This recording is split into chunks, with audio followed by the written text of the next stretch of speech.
రీసెంట్‌గా నా ఫ్రెండ్ మీది ఇన్స్యూరెన్స్ వీడియో ఒకటి చూసాడనమాట.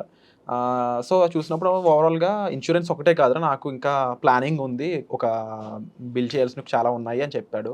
తను పర్సనల్ ఫైనాన్స్ బిల్ చేయాలి అనుకున్నట్లయితే ఎలా బిల్ చేయాల్సి ఉంటుంది? తనకి ఏమన్నా కేస్ స్టడీ చెప్తారా తను? ఓకే విరాట్, ఇప్పుడు మనం లైవ్‌లోనే చేసేద్దాం ఓకే. ప్లానింగ్. సో, మీరు మీ ఫ్రెండ్ దగ్గర నుంచి డేటా మొత్తం తీసుకోండి. యాహ్! సో, ఇప్పుడు మనం లైవ్‌లో బడ్జెట్ ప్లాన్ చేస్తాం. ఇన్స్యూరెన్స్ పోర్ట్‌ఫోలియో చూస్తాం. హ్మ్. నెక్స్ట్ లైఫ్ ఇన్స్యూరెన్స్ ఎంతుంది ఎవాల్యుయేట్ హ్మ్. చేద్దాం. ఎమర్జెన్సీ ఫండ్స్ చూద్దాం. నెక్స్ట్ మొత్తం ఓవరాల్ ఫైనాన్షియల్ ప్లానింగ్ సమ్మరీ చూద్దాం. సో, తన డీటెయిల్స్ మీకు షేర్ చేస్తాను. మాకొకసారి క్లియర్‌గా తను ఏం చేయగలడు? తను ఎలా ప్లాన్ చేసుకోవాలో కాస్త మీరు చూపిస్తే ఓకే విరాట్. సో, ఫస్ట్ వచ్చేసరికి యాహ్! సో, తన ఇన్‌కమ్ ఎంతుంటుంది Virat? Per annum sir. Per annum వచ్చేసి ఒక 12 లాక్ పెర్ యానమ్ ఉంటుంది. ఓకే. 12 లాక్స్. సో, అంటే మంత్లీ 1 లాక్ వస్తుంది. ఓకే. సో, బిజినెస్ ఇన్‌కమ్ గానీ, రెంటల్ ఇన్‌కమ్ గానీ, ఇంకా ఏదైనా ఎక్స్‌ట్రా ఇన్‌కమ్ ఉన్నాయా తనకి? ప్రస్తుతానికైతే I don't think so sir. Okay. So, 12 lakhs అంటే మంత్లీ 1 లాక్ వస్తుంది. హ్మ్. ఓకే. ఇప్పుడు మనకి ఇన్‌కమ్ అయిపోయింది. హ్మ్. సో, నెక్స్ట్ ఎక్స్‌పెన్సెస్ చూడాలి. ఓకే. సో, ఈ ఎక్స్‌పెన్సెస్‌లో గూడా ఫస్ట్ హౌస్ హోల్డ్ ఎక్స్‌పెన్సెస్ చూద్దాం. Hmm. So, house hold expenses ఎందుకు ఇంపార్టెంట్ అంటే దీన్ని మనం అవాయిడ్ చేయలేము. ఓకే. సో, ఇది బేసిక్ నెసెసిటీ. హ్మ్.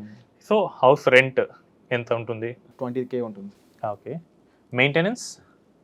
కంప్లీట్‌గా 20,000 ఉంటుంది. Okay. Food, groceries? Maybe around 5,000. Okay.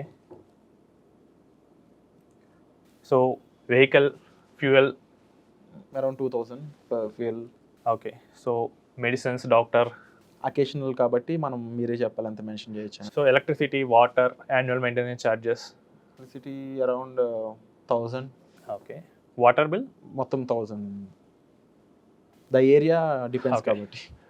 So, mobile, telephone, internet charges? Yeah! Internet sir definitely. Around 2,000.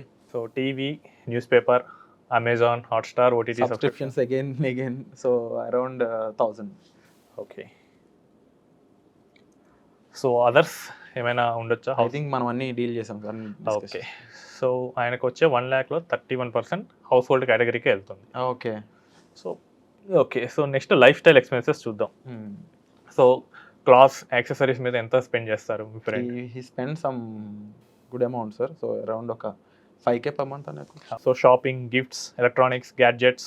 Occasional sir we need to go on average కాబట్టి సో, ఇయర్లీ చెప్పినా పర్వాలేదు. మనకి annual column కూడా ఉంది కాబట్టి మేబీ 20,000. 2000 తీసుకుందాం. ఓకే. ఓకే. ఇది ఎక్కువ చేయొచ్చు. డైనింగ్, మూవీస్, స్పోర్ట్స్‌కి వెళ్తాం లాస్ట్ కానీ టైం మీకు ప్రీవియస్ ఎపిసోడ్ ఒకసారి మెన్షన్ చేశాను సార్. 25,000 పర్ ఇయర్ వాళ్ళు ఖర్చు పెట్టారు సినిమాలకి. ఓకే. సో, అరౌండ్ 2,000 అనుకోవచ్చు అనుకోండి per month. So, salon, spa, gym membership? Again 2,000 sir. So, annual travel, vacations? Travel annually 30,000 అవుతుంది సార్. ఓకే. సో, అంటే పర్ మంత్ 2,500 ఓకే. యావరేజ్‌నా? CA, financial advisor? ఒక్కొక్కరు ఒక్కోలా చార్జ్ చేస్తారంటారు. మీకే ఎక్కువ తెలియాలి. యావరేజ్‌గా మీరే mention. Chartered accountants, let's take it's 500 and then least case. So, club memberships కానీ, హాబీస్ కానీ, లేదు sir. Professional course, education? Right now nothing sir. Okay. Charity or donations? Around 2,000. So, others lifestyle మీద spend చేసేది? I think nothing sir. Okay. So, అంటే మనకి 16% దాదాపు ఇక్కడ life styles మీద స్పెండ్ చేస్తూ ఉన్నారు. Okay. So, next dependent expenses. So, మీ ఫ్రెండ్ మ్యారీడా? Not at sir. Okay. So, children ఉండదు. లేకపోతే పేరెంట్స్‌కి అయితే అమౌంట్ పంపిస్తారా? ఈ sense 20,000 I think. Okay. Okay. Siblings, relatives కానీ? అవును sir. Okay. So, dependent expenses 20% తీసుకుంటున్నారు. ఓకే. సో, లైఫ్ ఇన్స్యూరెన్స్ ఉందా అతనికి? No sir. ఓకే. అతను మిమ్మల్ని మెయిన్‌గా అడిగిందే మీ వీడియో చూసి క్లియర్ అయింది. ఇన్స్యూరెన్స్‌తో కనెక్ట్ అయ్యాడు మీ కంటెంట్‌కి. Okay. Then he needs a proper planning అన్నమాట. సో, హెల్త్ ఇన్స్యూరెన్స్ అనేది ఉందా? No. Car insurance? No. So, EMIs ఏమైనా ఉన్నాయా? No sir. సో, లోన్స్ లేవు. So, Yeah. ఓకే. సో, ఇప్పుడు మనం చూస్తే గనక టోటల్ ఇన్‌కమ్ మంత్‌కి 1 లాక్ వస్తుంది. యాహ్! సో, టోటల్ ఎక్స్‌పెన్సెస్ వచ్చేసరికి 67,500 ఉంది. ఓహ్! 68% ఎక్స్‌పెన్సెస్. సో, ఇక సేవింగ్స్ మిగులుతుంది 32,500. Okay. So, is he doing any investment? Right now he is doing 5,000 SIP I think. Okay. 5,000 SIP. Okay. So, ఇంకా ట్రెడిషనల్‌గా పోస్ట్ ఆఫీస్ పాలిసీస్ కానీ, chits కానీ? No sir. Occasionally he buy gold. Okay. Gold. Okay. ఇయర్‌లో ఎంత చేస్తారు? Might be around 1 lakh. So, అంటే యావరేజ్‌న 13,000 rupees ఇన్వెస్ట్‌మెంట్స్‌కి వెళ్తుంది. Yeah sir. సో, అంటే ఇప్పుడు సర్ప్లస్ ఇన్వెస్ట్‌మెంట్‌కి ఇంకా 19,500 ఉంది. Okay. So 99% of the cases ఈ 19,500 ఆ అకౌంట్లో ఉండదు. ఇంకా మిగిలిన ఎక్స్‌పెన్సెస్‌కి వెళ్ళిపోతుంటాయి సో రకరకాల. ఏదో ఒక టైంలో కొత్త ఎక్స్‌పెన్స్ వస్తుంది. సో 2,34,000 ఇయర్‌కి మిగలాలి. ప్లానింగ్ కరెక్ట్‌గా చేయకపోతే గనక సో మిగలదు. ఏమీ మిగలదు. ఓకే. సో ఇప్పుడు అసెట్స్ వైపు వద్దాం. సో సేవింగ్స్ అకౌంట్ బ్యాలెన్స్ ఎంత ఉండొచ్చు? అరౌండ్ ఒక 5.5 lakhs. You don't invest much కాబట్టి ఈ 30, రోజుల్లో. 40K sir mostly. That is also ఎందుకు అంటే events okay. I do. So so FDs ఏమైనా ఉన్నాయా? No sir. Okay. He don't interested in traditional. Okay. PPF కూడా ఏం లేదు. No nothing. Okay. Employee provident fund ఉండాలి. There might be definitely sir, but no idea how much ఎంత connect. Okay. Traditional మీరు ఏమి friend ఏం చేయనన్నారు కాబట్టి okay. So debt mutual funds ఏమైనా ఉన్నాయా? No sir. Okay. Insurance policies ఏం తీసుకోలేదన్నారు. సో బాండ్స్ కానీ he is debenture investing in equity mutual funds only. That to 5K Okay. SIP. Chits వీటిలో ఏట్లో ఇన్వెస్ట్ చేయట్లేదు. Nothing sir. ఓకే. సో బయట వేరే వాళ్ళకైనా క్యాష్ ఇచ్చారా? He lend some 1 lakh to 1 person. So డైరెక్ట్గా స్టాక్స్లో ఏమైనా ఇన్వెస్ట్ చేస్తారా? Not at. Okay. So equity mutual ఫండ్స్లో ఎంత ఇందాక మీరు 5,000 పర్ మంత్ చేస్తున్నారు కదా. Yeah. సో ఎంత అయి ఉండొచ్చు? Past 8 months sir, he said. Okay. Let's take 40,000 round ఫీగా. సో గోల్డ్ గోల్డ్ తను 6,000 పర్ గ్రామ్ ఉన్నప్పుడు కొన్నాడని విన్నాను సార్. రైట్ నౌ అది 7,000 ఉంది కదా. ఓకే. సో మీరు 7.5 lakh వేసేద్దాం. Okay. So next real estate assets. So ఎక్స్ట్రాగా స్థలాలు, పొలాలు. తన పేరు మీద అయితే లేవు సార్. ఈ Okay. హ్యాస్ అంటే తనకి పేరెంటల్ ఉంది, బట్ అది ఓకే. తన పేరు మీద లేదు. ఓకే. సో ప్రైమరీ హౌస్ కూడా తన పేరు మీద ఏమీ లేదు. సో లోన్స్ ఏమీ లేవు. లేవు. ఓకే. సో ఇప్పుడు చూస్తే total assets 14.8 lakhs. Okay. Next వచ్చేసరికి టోటల్ లయబిలిటీస్ 0, ఎందుకంటే లోన్స్ ఏవి లేవన్నారు Safe. కాబట్టి. సో ఇందులో నెట్వర్త్ వచ్చేసరికి అయింది అంటే ఆస్తుల్లో నుంచి అప్పులు తీసేసి అప్పులు ఏమీ లేవు కాబట్టి ఉన్నది మొత్తం పాజిటివ్ వస్తుంది 14.8 lakhs. ఇందులో కూడా యాక్చువల్ నెట్వర్త్. సో గోల్డ్ ఇవన్నీ ఆర్నమెంట్స్ కొన్నారంటే మనం వేసుకుంటాం, వాటిని ఫీల్ అవుతూ ఉంటాం, వాటిని మనం కన్జంప్షన్ చేసుకుంటాం కాబట్టి వాటిని మనం కన్సిడర్ చేయం. మనం ఉండే ఇల్లు, మనం వేసుకునే నగలు, మనం ఉండే తిరిగే వెహికల్స్, ఇవన్నీ యూటిలైజెస్ ఇవి కూడా యాక్చువల్ నెట్వర్త్ లో మనం కన్సిడర్ చేయం. బట్ నోషనల్ నెట్వర్త్ అయితే మనం చూస్తాం. ఓకే. సో అది they get two things sir, notional net worth, actual net worth. అవును. సో నోషనల్ నెట్వర్త్ అంటే ఉన్న అన్నింటినీ వాల్యూ చేసుకొని చూస్తాం. ఓకే. అందులో మన పర్సనల్ అసెట్స్ కన్సంప్షన్ కోసం చేసి తీసేస్తాం. సో ప్యూర్ ఇన్వెస్ట్మెంట్ పర్పస్ ఉన్నాయి అయితే కనుక 7.3 lakhs ఉన్నాయి. సో చూడండి, మీ ఫ్రెండ్ ఎన్నాళ్ళ నుంచి జాబ్ చేస్తున్నారు? Past 4 years. 4 years నుంచి చూస్తే ఆయన నికర ఆస్తి 7.5 లక్షల కన్నా తక్కువ ఉంది. చాలా తక్కువ ఉంది. ఇందులో కూడా మీరు ఒకసారి క్లారిటీగా చూడొచ్చు ఏ కేటగిరీ ఎక్కువ ఉందో. సో హౌస్ హోల్డ్ ఎక్స్పెన్సెస్ 31% వెళ్తుంది, లైఫ్ స్టైల్ 16% వెళ్తుంది, సో మళ్ళీ డిపెండెంట్ ఎక్స్పెన్సెస్ 20% వెళ్తుంది, సో ఇన్వెస్ట్మెంట్స్ 13% వస్తుంది. ప్రెజెంటేషన్కి వావ్ అని చెప్పాను సార్, బట్ కట్లు చూస్తే కొంచెం భయంకరంగా ఉంది. సో లోన్స్ ఏమి లేవు. ఓకే. సో మనం ఇందాక తీసుకున్న అసెట్స్ కూడా చూస్తే సో మనకి 50% మన పర్సనల్ అసెట్సే ఉన్నాయి, అంటే మనం వాడుకునేవి మన కోసం కానీ ఫ్యామిలీ కోసం కానీ. సో 40% మాత్రం లిక్విడ్ అసెట్ ఉంది, అంటే ఈజీగా మార్చుకునేది. Ready to. నెక్స్ట్ వచ్చేసరికి ఒక లిటిల్ ఓవర్ ఈక్విటీ అంటే డెట్ ఉంది, చాలా తక్కువ ఉన్నట్టు. అవును. సో దీన్ని బట్టి అర్థమైంది ఏంటంటే మీ ఫ్రెండ్ యొక్క పోర్ట్ఫోలియో మొత్తం చూసినప్పుడు, బడ్జెట్ మొత్తం చూసినప్పుడు క్యాష్ ఎక్కువ క్యారీ చేస్తున్నారు అండ్ రియల్ గ్రోత్ జనరేట్ అయ్యే ఈక్విటీ అసెట్స్ తక్కువ ఉన్నాయి. అవును. So in future real estate assets కూడా కావాల్సి వస్తుంది.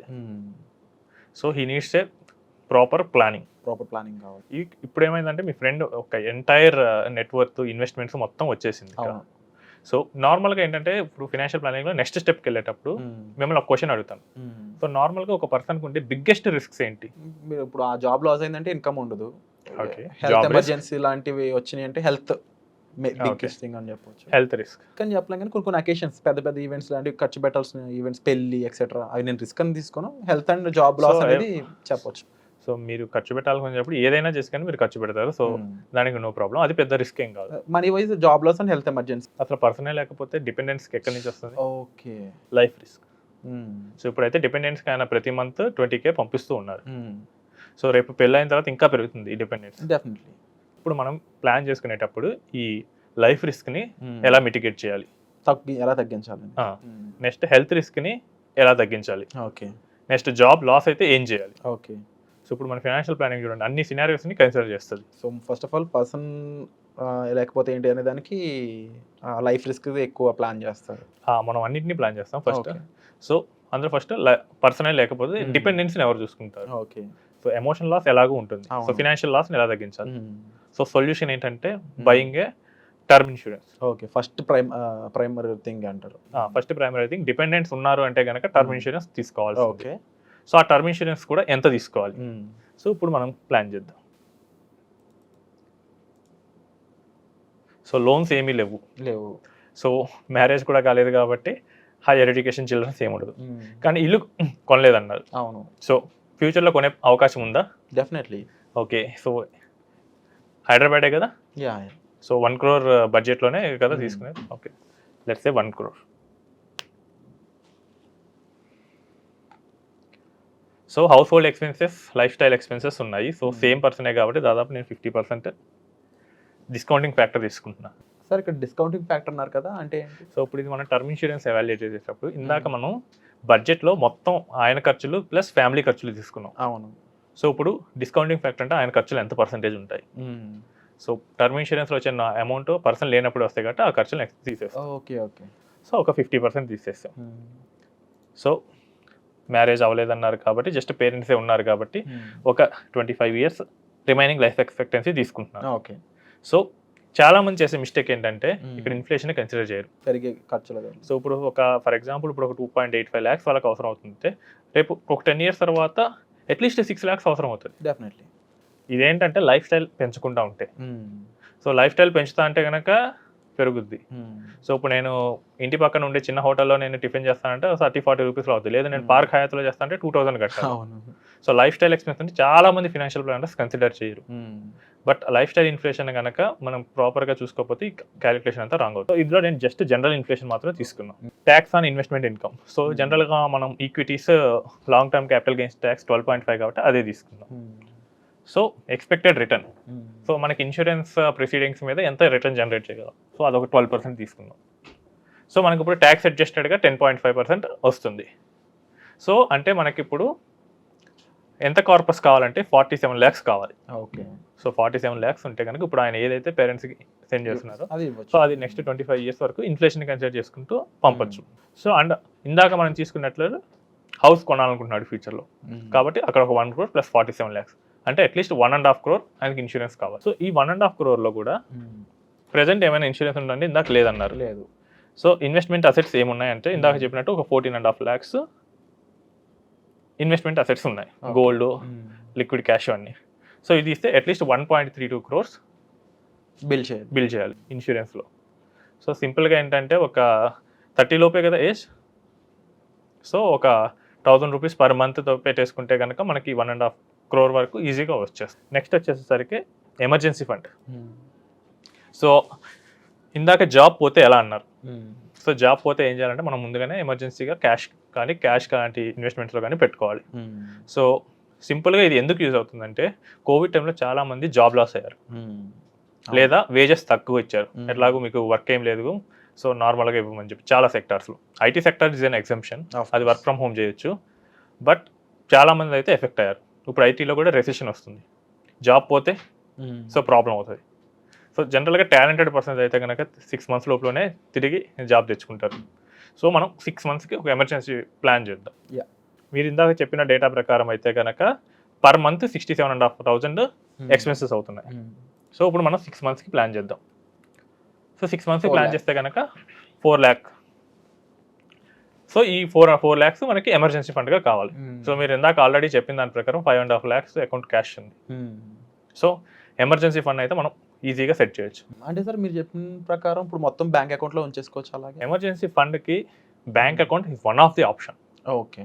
బట్ మొత్తం మనం బ్యాంక్ అకౌంట్లో పెడితే సేవింగ్స్ అకౌంట్ ఇంట్రెస్ట్ 2.73% అలా ఉంది. సో మన బెటర్ ఆప్షన్స్ ఉన్నాయంట. Better option FD. సో మీకు 6-7 ఇస్తుంది. బట్ వెంటనే తీయలేము అనుకుంటా. అదేం లేదండి, మనం నెట్ బ్యాంకింగ్లో చేసిన ఎఫ్డీస్ అన్ని మనం ఈజీగా బ్రేక్ చేయొచ్చు. ఓకే. సో మనం ఎప్పుడైతే బ్రాంచ్కి వెళ్ళి చేస్తామో అక్కడే ప్రాబ్లం వస్తుంది. నెక్స్ట్ ఒక లిక్విడ్ మ్యూచువల్ ఫండ్ ఉంటుంది. సో ఈ మూడిట్లో కనుక చేస్తే కనుక సేవింగ్స్ అకౌంట్లో ఒక 1 or 2 months ఎక్స్పెన్సెస్ ఉంచుకుంటే సరిపోతుంది insurance after that liquid mutual funds emergency కోసం. ఎమర్జెన్సీ కోసం. సో ఇక్కడ మీ ఫ్రెండ్ ఏం చేశారంటే మొత్తం తీసుకెళ్ళి బ్యాంక్లోనే పెట్టుకున్నారు. సో అంటే 3% వస్తుంది. సో దాన్ని కొంచెం మ్యాక్సిమైజ్ చేయడానికి ఎఫ్డి కానీ లిక్విడ్ మ్యూచువల్ ఫండ్ కానీ. సో ఒక 2 months మాత్రం మనం సేవింగ్స్ అకౌంట్లో ఉంచేసి అంటే ఒక 1,35,000 సేవింగ్స్ అకౌంట్లో ఉంచుకోవచ్చు. ఎప్పుడు ఏం అవసరమైనా కానీ మనకి యూజ్ అవుతుంది. అంతకన్నా ఎక్కువ వెంటనే ఆన్లైన్లో ఈ రోజు మొత్తం ఆన్లైనే కాబట్టి మ్యూచువల్ ఫండ్స్ కానీ ఎఫ్డీస్ కానీ ఉంచేసి అక్కడ బ్రేక్ చేసుకోవచ్చు. So savings account balance already 5,50,000 ఉంది కాబట్టి his emergency is cleared. So next ఇంకా ఫినాన్షియల్ ప్లానింగ్లో ఏంటంటే గోల్ బేస్డ్గా చేయాలి. ఓకే. సో మీరు ఇందాక చెప్పినట్టు హౌస్ అన్నారు. సో హౌస్కి ఒకసారి సో ప్రెజెంట్ వాల్యూ 1 CR అనుకో. Okay. So additional cost interiors ఇవంతా పర్సంటేజ్ ఉండొచ్చు. 25 lakhs. సో ఇప్పుడు 1,25 lakhs లేదు కాబట్టి ఇప్పుడే కొనాలనుకుంటున్నారా లేకపోతే ఫ్యూచర్లోనా? ఫ్యూచర్. ఓకే. సో ఒక 5 years తర్వాత 10 years 5 years. ఒక 8% గ్రోత్ ఎస్టిమేట్ చేద్దాం మనం ఇక్కడ. Next 5 years time period. So చాలా మంది చేసే మిస్టేక్ ఏంటంటే ఇప్పుడు 1 crore అయిందంటే 5 years తర్వాత కూడా 1 crore అంటారు, లేకపోతే టూ మచ్ ఆఫ్ ఎక్స్ట్రా తీసుకొని ప్లాన్ చేసుకుంటారు. సో జనరల్గా మనకి 1 crore విత్ 25% ఎడిషనల్ కాస్ట్ తీసుకున్నప్పుడు అది 5 years తర్వాత 8% గ్రోత్ 1.83 crores అవుతుంది. సో అంటే మనకి ఫ్యూచర్ వాల్యూలో మనకి ఈ 1 crore 1.46 crores అవుతుంది. ఓకే. ఇంటీరియర్స్ ఇవన్నీ తీసేస్తే. సో హోమ్ లోన్కి వెళ్ళాలి కదా ఇక. సో మనకేమీ లేదు కదా, మనకు 1 lakh per month వస్తుంది. సో లోన్ ఒక 70% వెళ్ళారనుకుందాం. ఓకే. సో లోన్ 70%కి వెళ్ళారంటే 1 CR లోన్. అవును. సో ఈ రోజుల్లో చాలా కామన్గా వెళ్తున్నారు చాలామంది. సో అంటే మనకి డౌన్ పేమెంట్కి ఇంకా మిగిలింది ఒక 44 lakhs కావాలి. ప్లస్ మనకి ఇంటీరియర్ ఇవన్నీ తీసుకున్నప్పుడు 80 lakhs అవసరం అవుతుంది. So current monthly 1 lakh income వస్తుంది. సో హైక్ ఎంత ఉండొచ్చు? 30%. సో అంటే 30% హైక్తో అంటే కనుక 5 years తర్వాత అతని శాలరీ 3.7 lakhs అవుతుంది. ఓకే. సో ఇప్పుడు 80 lakhs లోన్ అంటే ఇప్పుడు భయపడాల్సి వస్తుంది, కానీ 3 lakhs శాలరీ ఉన్నప్పుడు పెద్ద భయపడాల్సిన అవసరం లేదు. సో ఫినాన్షియల్ ప్లానింగ్ ఇదే చెప్తుంది. సో మనకి గ్రోత్తో అప్పుడు మనం అచీవ్ అవ్వగలమా లేదా. సో ఇదే 30 కాకుండా 10% ఉంటే కనుక మేబీ 2 lakhs అవ్వచ్చు. అప్పుడు కొంచెం మీరు హోమ్ లోన్ని డిలే చేయటమో ఇదే ఒకటి చేయాల్సి వస్తుంది. సో ఐడియల్ ఈఎంఐ ఒక 30% తీసుకోవచ్చు. Okay. Home loan rate present రేటే తీసుకుందాం 8.6. హోమ్ లోన్ టెన్యూర్ 20 years పెట్టాం. సో ఎక్స్పెక్టెడ్ ఈఎంఐ 87,000 వస్తుంది. ఓకే. సో దానికి ప్రెజెంట్ అయితే ఏమీ అసెట్స్ని మనం మ్యాప్ చేసుకోలేదు. సో ఇందాక నెట్వర్క్ షీట్లో కూడా మనకి ఏమీ లేవు కాబట్టి సో ఇప్పుడు నుంచి కనుక మనం ఇన్వెస్ట్మెంట్స్ మొదలు పెడితే ఈ 80 lakhs ఎలా చేయొచ్చు. సో ఒక 5 years కాబట్టి ఒక 12% రిటర్న్ తీసుకున్నాం. సో ఇక్కడ మనకి నెలకి ₹1,00,000 ఎస్ఐపి చేయాలి. Wow. So it's completely impossible. Definitely. So ₹1,00,000 income వచ్చేవాళ్ళు ₹1,00,000 ఎస్ఐపి చేయలేరు. సో మీరు చెప్పిన కేసులో 30% తీసుకుందాం. అప్పుడైనా చూసినా కానీ 59,000 స్టెప్ అప్తో వెళ్ళాలి. ఖర్చులు ఎక్కువ ఉన్నాయి కాబట్టి ఇప్పుడు ఈ ఫినాన్షియల్ ప్లానింగ్ మీకు ఈ ఫ్రెండ్ కేసులో ఏం చెప్తుందంటే డిలే చేయమని చెప్తుంది. కొంచెం 5 years కాకుండా ఇంకొంచెం ఎక్కువ పెట్టుకోమని, ఇంకొంచెం 6 years 7 years అలా డిలే చేయాల్సి లేదు. ఈ ఫినాన్షియల్ ప్లానింగ్లో నీకు హౌస్ కొనాలి అని ఉంటే ప్రెసెంట్ ఉన్న ఇన్కమ్తో కుదరదు. డిలే చేయడం ఒకటే ఆప్షన్. డిలే చేయడం ఒక ఆప్షన్, లేదా go for a job change. Okay. Better income అయితే చేయాలి. సో లేదా ఆల్టర్నేట్ సోర్స్ ఆఫ్ ఇన్కమ్ ఏదైనా చేయాలి. సో ఇప్పుడు మీకు ఒక ఐ ఓపెనర్గా ఈ ఫినాన్షియల్ ప్లానింగ్ ఉపయోగపడుతుంది. మీ గోల్స్కి మీకున్న కరెంట్ ఫినాన్షియల్ సిచ్యువేషన్స్ మ్యాప్ అవుతాయా, లేకపోతే ఏం చేయాలి. బట్ రియాలిటీ చూసుకున్నప్పుడు మనం అసలు ఎలాంటి సిచ్యువేషన్లో ఉన్నాము, మనం ఇంకా ఏం చేయాలని దానికి చాలా కళ్ళకి కట్టినట్టు చూపించారు సార్. అండ్ ఎగ్జాంపుల్ 1 lakh వస్తున్న పర్సన్కి ఇలా ఉన్నట్లయితే మనం ఇప్పుడున్న సిచ్యువేషన్కి ఎలా ప్లాన్ చేసుకోవాలి, ఎంత జాగ్రత్త పడాలి, అందులోనూ ఒక బ్యాచులర్కి ఇలా ఉన్నట్లయితే ఫ్యామిలీ పర్సన్స్ పరిస్థితి ఏంటి, అండ్ ముఖ్యంగా మనకి 2 lakhs ఇన్కమ్ వస్తున్నా కూడా మనం ఎంత జాగ్రత్త పడాలనడానికి ఇది ఒక ఎగ్జాంపుల్లా కనిపిస్తూ ఉందండి. అండ్ తప్పకుండా సార్ ఇక్కడ మీరు చెప్పిన విషయాలు చూసుకున్నట్లయితే ఇన్కమ్ ఎంత సంపాదిస్తున్నాం అన్న దానికంటే కూడా ఆ ఇన్కమ్ని ఎంత తెలివిగా ప్లాన్ చేసుకుంటున్నాము అని చాలా ఇంపార్టెంట్ అనేది అర్థమవుతుంది. అవును విరాట్. సో ఇప్పుడు ఇందాక మీరు చెప్పిన కేసులోనే 1 lakh వస్తుంది అంటే 4 years నుంచి పెద్దగా ఇన్వెస్ట్మెంట్స్ ఏం చేయలేదు. సేమ్ అదే 4 years నుంచి చేస్తుంటే కనుక ఇప్పుడు మనకి కనీసం లాస్ట్ ఉన్న మార్కెట్ ట్రెండ్ ప్రకారం సో అట్లీస్ట్ ఒక 7 lakhs ఇప్పటికి అక్యుములేట్ అయ్యేది. ఈ 7 lakhs అప్పటికి ఒక అట్లీస్ట్ ఒక 14 lakhs అయ్యాయి అనుకుందాం. సో ఈఎంఐ 48,000కి పడుతుంది ఇప్పుడు. ప్రతి రూపాయి కూడా టైంలో లాంగ్ టైంలో చాలా యూజ్ చాలా ఎఫెక్ట్ చేస్తుంది. మీరు అదే ఆ person as early as possible start చేసింటే కనుక నెక్స్ట్ 5 yearsలో కొంచెం టైట్ అయినా కానీ 6th yearలో కానీ హౌస్ పర్చేస్ చేసేవాడు. అంటే సార్ ఇక్కడ ఉన్న పర్సన్ బ్యాచులర్, తనకు ఓన్లీ హౌస్ ప్లానింగ్ ఉంది కాబట్టి సరిపోయింది. But in case family person అయ్యింది, లేకపోతే అదే బ్యాచులర్ పర్సన్ చిల్డ్రన్ ప్లానింగ్, అంటే తన పెళ్ళి, చిల్డ్రన్, హౌస్ మొత్తం ఇన్ని పెరుగుతున్నాయి అనుకోండి, అప్పుడు పరిస్థితి ఏంటి? వాళ్ళు ఎలా ప్లాన్ చేసుకోవాలి? సో ఇప్పుడైతే మీకు ఓన్లీ హౌస్ పర్చేస్ క్యాలిక్యులేషన్ చూపించాను. So person to person difference అవుతుంది కాబట్టి మనం స్పెషలైజ్డ్గా ఆ పర్సన్తో కూర్చొని children planning, retirement planning, so వాళ్ళకి ఏం గోల్స్ ఉన్నాయో ఆ గోల్ ప్లానింగ్ అన్ని మనం చేసేస్తాం. Wonderful sir. సో మీకు ఎటువంటి ఫైనాన్షియల్ ప్లానింగ్ కావాలి? మీకు నెక్స్ట్ గోల్స్ ఏమున్నాయి? Marriage life, children, house planning, retirement planning, and దీనికి సంబంధించి మీకు రైట్ నో వస్తున్న ఇన్కమ్ ఏంటి? ఆ ఇన్కమ్ని దాంతోపాటు ప్యాసివ్ ఇన్కమ్ ఉందా లేదా? అండ్ ఈక్విటీ పరంగా మీరు ఎలాంటి ఇన్వెస్ట్మెంట్స్ ఉంటాయి? అసలు చేయాల్సి వస్తే ఎలాంటి ఇన్వెస్ట్మెంట్స్ చేయాలి? ఎంత సేఫ్గా చేయాలి?